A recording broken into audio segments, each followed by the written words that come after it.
In Danica je izrazila željo, da bi z nami podelila nekaj besed. Torej, Danica, izvoli. Ja, lepo pozdravljeni, dragi člani društva Belis, Društva za srečno življenje. To se mi je tako lepo zvrtelo zdaj v prejšnjem mesecu, ker smo zdaj že julija, ko sem bila zadnjič pred tema dvema dosti velikima potovanjima. Tukaj sem tu spraševala, a če mit ali ne če mit, kako je zdaj, tu se vse sorte sliši, kakšne bodo peripetije na poti. Jaz se pa odločim, da grem z avtobusom tja čez Severno morje, pa tja na Angleško.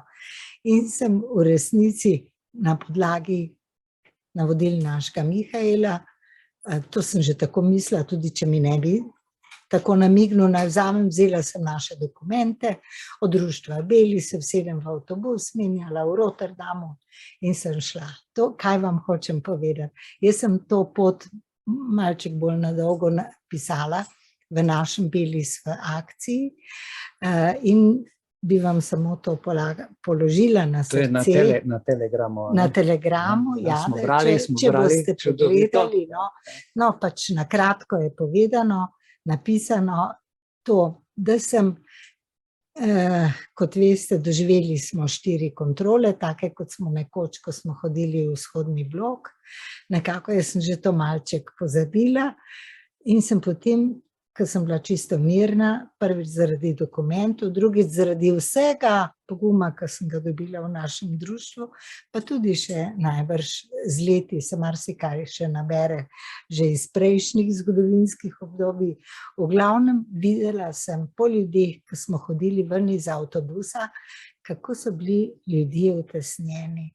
In predtem bi vas rada nekako zaščitila s pomočjo našega društva in to je, pogum je treba imeti in drznost je treba imeti, pa ne drznost v tem, da riskiramo svoje življenja, ampak tako, da gremo tisto, kar se nam pač zdi.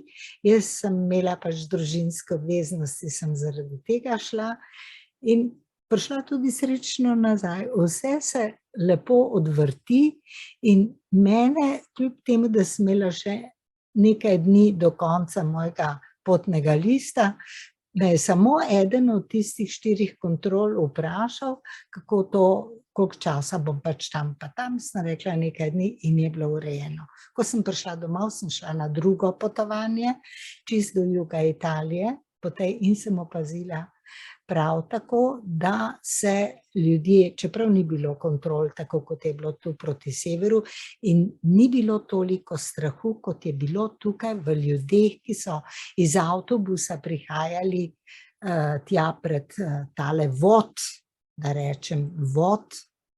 Je to vojska bila? Ne vem, ali je bila vojska, ali je bila policija. Enih 5 do 7 jih je bilo oboroženih do zob. Vsi ostali so za njima krili kot hrbet v civilu in to nekako nisem napisala, pa bi rada povedala, da je bil resen hecen feeling za ljudi, ki niso bili v istih izkušnjah, kot smo mi preko društva Belis. In potem, ko smo šli na jug, sem opazila še nekaj in to bi vam rada, kar sem tudi napisala, tam gor, da je povsod ob cestah so tile, kako se reče, drogovi ali kaj, neki stolpi železni, kjer je najbrž povsod ob cestah, 5G, če ni že 6, ne vem kaj 7. To je od severa Evrope praktično do sredozemskega juga, čist na jugu, je to mogoče opaziti. Kolikor nisem potovala po noči, sem opazila tudi vse te chemtraile, za katere pravijo sicer, da sedaj niso več tako nevarni ali pa da sploh niso več nevarni. V glavnem videla jih nisem nič nad Bosno. To je bila resnica in to se mi je zdelo zelo fajn. In tretjo reč, ki bi jo rada povedala, je to, kar je bilo danes že tudi rečeno, združujmo se. Ali mislim, mi, ki smo v društvu Belis, sploh ni problem bo sodelovanje v naši družbi, če smo preživeti. Jaz sem človek kar precej iz kulture, k temu sem tudi nekako usmerjena bila celo življenje in zelo mi je pri srcu naša in slovenščina in naš narod in vse, kar je tega, in se mi zdi, da je naša sveta dolžnost, odgovornost, kot smo danes že slišali, je dveh pred nami, odgovornost do sebe in to v odrasli dobi lahko udejanjamo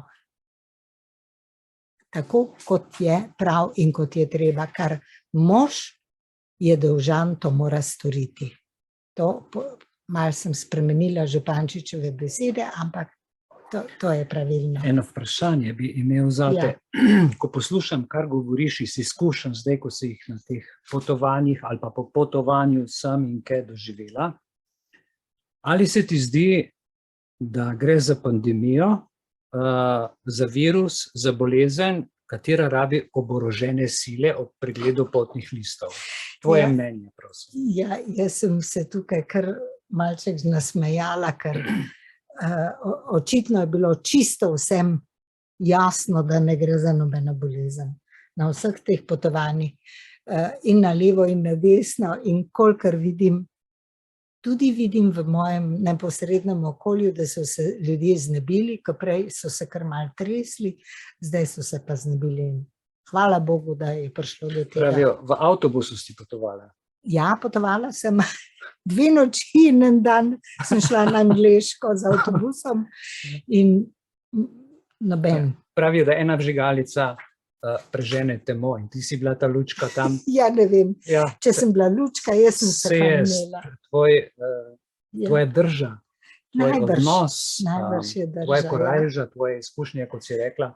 Hvala ti, da si podelila, Danica, z nami te izkušnje in se priporočamo za vse informacije izven Slovenije, za vse tiste ljudi, ki mislijo, da so v tej slovenski kletki, ki so tukaj in ne morejo ven, nimajo možnosti, ali imajo kmetijo, ali nimajo finančnih možnosti, ali se ne znajdejo, ali imajo druge probleme, recimo z otroci ali pa s partnerskih zvezah, kakorkoli že, ali z državo, ali z rubeži, ker problemov je toliko, kolikor je ljudi, da podelimo z njimi tudi malo izven, v širšem obzorju, v širšem smislu in duhovnem in fizičnem, zato da ko damo skupaj, dobimo eno tako jasno sliko, kaj se pravzaprav dogaja. Tako da res iskrena ti hvala za te izkušnje. Nikjer, tudi v nobeni državi, malce in vsem, če rečem čisto človeško, fučka. In to je bilo isto v Amsterdamu in v Rotterdamu, ko smo imeli malo postaj, da na angleškem sploh ne govorimo, na mogoče 1000 ali pa več ljudi vidiš nekoga z masko, se pravi, vse je Draga Danica, negirano. Hvala